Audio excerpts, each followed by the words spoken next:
ఆడది తప్పు చేస్తుంది, ఆడది తప్పు చేస్తుందంటే ఆడది తప్పు చేయాలని ఆలోచన ఎప్పుడు వస్తుందో తెలుసా? ఫస్ట్ ఆఫ్ ఆల్ ఆడది తప్పు చేస్తుందంటే కారణం తల్లిదండ్రులు. కూతుర్ని అర్థం చేసుకోకుండా ఎవరో ఒక అనామకుడు కాడేదో డబ్బు ఉందని, వాడేదో సంపాదిస్తున్నాడని, బాగుపడుతుందని వయసు కూడా చూసుకోకుండా కట్టబెడతారు.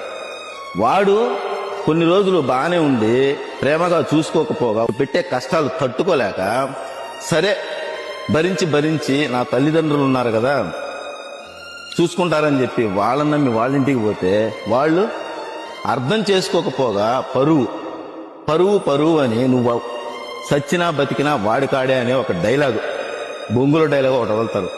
ఇంకా ఎక్కడే పోలేని పరిస్థితుల్లో ఇంకా మొగుడే అనుకొని వాడి దగ్గరకు పోయి వాడు పెట్టే బాధలు తట్టుకోలేక లాస్ట్కి పిల్లల్ని ఎలా చూసుకోవాలి, తను ఎలా బ్రతకాలో తెలియక అయోమయంలో చేసే తప్పే ఆడది చేసే తప్పు.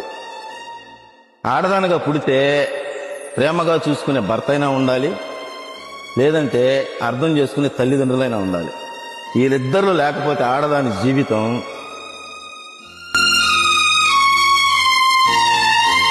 కాబట్టి తల్లిదండ్రులు అర్థం చేసుకుంటే ఆడవాళ్ళు తప్పు చేసే ఆలోచన ఇతగాన్ని నడుపుతోంది అటువంటి ఆడదే